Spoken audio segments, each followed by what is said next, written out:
फिर से आज एक नए वीडियो में स्वागत है। ये त्रिकोणमिति का आज दूसरा वीडियो बताएंगे। ये दूसरा वीडियो चल रहा है। इस वीडियो में जब हम जो पहले वीडियो में जो हम सूत्र बताए थे उस सूत्र का कैसे उपयोग करना है उसके बारे में हम मुख्य रूप से समझेंगे। सबसे पहले पिछले वीडियो का जो सूत्र हम बताए थे एक बार उसको ध्यान में डाल लेते हैं। तो त्रिकोणमिति अनुपात में पहला जो सूत्र था वो था साइन थीटा का। दूसरा जो था वो था कॉस थीटा का। तीसरा जो था वो था टेन थीटा का। ठीक है। और इसके विपरीत जस्ट होता था COSEC कोसेक थीटा। इसके विपरीत उल्टा वाला होता था SAC सेक थीटा। और इसके विपरीत जो था उसका था कॉट थीटा। हम बोले थे मात्र 3 सूत्र याद करना है, 3 सूत्र ऑटोमेटिक याद हो जाएगा। वो कैसे, तो एक बार ध्यान दे लीजिए। साइन थीटा का सूत्र हम बताए लंब बटा कर्ण। ठीक है। कॉस का बताए थे आधार बटा कर्ण। उसके बाद टेन थीटा का सूत्र क्या बताए थे, लंब बटा आधार। ये 3 गो सूत्र है। बस देखिए साइन थीटा का उल्टा यानी कोसेक थीटा होता है, इसका विपरीत होता है, तो इसका सूत्र भी विपरीत होगा। इस सूत्र को उल्टा देंगे बन जाता है कर्ण बटा लंब। बस इसका सूत्र बन गया। इसी तरह cos थीटा का सूत्र ये है आधार बटा कर्ण। cos का विपरीत होता है उल्टा होता है सेक, इसको भी उलट देते हैं तो कर्ण ऊपर चला जाएगा, उसके बाद आधार नीचे आ जाएगा। ये कर्ण बटा आधार ये सूत्र हो जाएगा। उसके बाद टेन का उल्टा होता है कॉट, तो सूत्र इसका टेन का लंब बटा आधार, इसको उल्टा देते तो कॉट का हो जाएगा, तो आधार बटा लंब। ये किसका हो गया, कॉट का। ये सूत्र था तो एक बार रिवाइज हो जाता है। उसके बाद 3 सूत्र और हम बताए थे जो भुजा से संबंधित है। ये जो सूत्र है कोण और भुजा दोनों से संबंधित ये सूत्र है।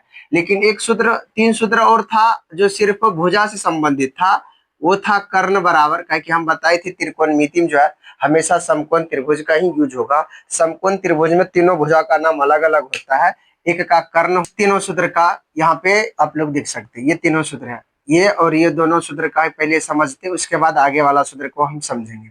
सबसे पहले इसका प्रयोग कब किया जाएगा वो देखिए। इसको प्रयोग करने के लिए सिर्फ भुजा, जब भुजा निकालना होता है तब इस सूत्र का प्रयोग किया जाता है। उसके बाद अदर के लिए सूत्र का प्रयोग नहीं होगा। जैसे ये 2 भुजा दे दिए हैं, बोलेंगे ये भुजा का मान बताओ, तो आप खुद डिसाइड करना कि इस भुजा को क्या बोलेंगे। जैसे इसके आधार पर यहाँ लंब होता है, लंब का सूत्र लगा देंगे, ये भुजा निकल जाएगा। जैसे कि देखिए लंब का सूत्र क्या होता है, अभी लंब का सूत्र, तो लंब बराबर रूट अंदर कर्ण का स्क्वायर माइनस आधार का स्क्वायर। तो कर्ण यहां से ले लीजिए 10 का स्क्वायर माइनस 8 का स्क्वायर। 10 का स्क्वायर मतलब 10 का वर्ग क्या होता है 100, माइनस 8 का वर्ग क्या होता है 64।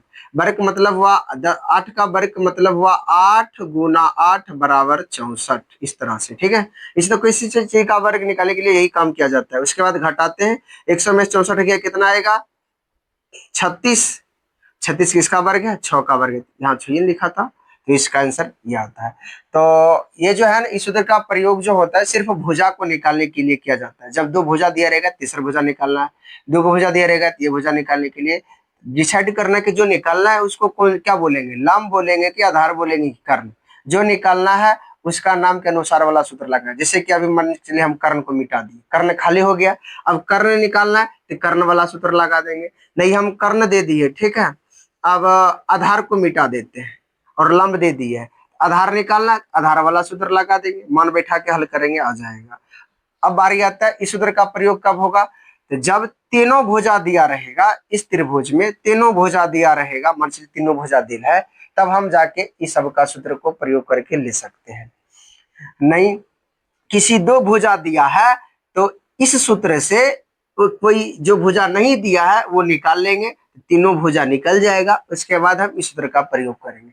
जैसे कि हमको टेन थीटा का मान निकालना है, ठीक है, टेन थीटा बराबर इस क्वेश्चन के अनुसार यानी कर्ण 10 आधार 8 और लंब 6 है, तो टेन थीटा का मान बताओ।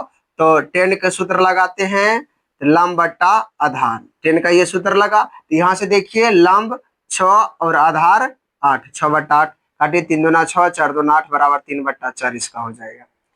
बोलेगा सेक का सूत्र, सेक थीटा का मान बताइए।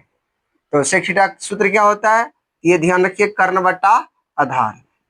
क्वेश्चन तो ये है, यहाँ से देखते कर्ण कितना है 10, तो यहाँ दे देंगे 10 बट्टा आधार कितना है 8, यहाँ दे देंगे 8, काटिए 5 दूना 10, 4 दूना 8 बराबर 5/4 इसका आंसर हो जाएगा। तो इसी तरह से जो है जिसका भी मान कहेगा निकालने के लिए, तीनों भुजा दिया रहेगा तो ये मान निकाल सकते हैं। नहीं, 2 भुजा दिया है, पहले तेसर भुजा निकाल लेंगे, ये तीनों में से जो कहेगा उसके अनुसार सूत्र लगा के निकाल लेंगे, निकालने के बाद हम इसका मान निकालेंगे, अन्यथा नहीं निकलेगा।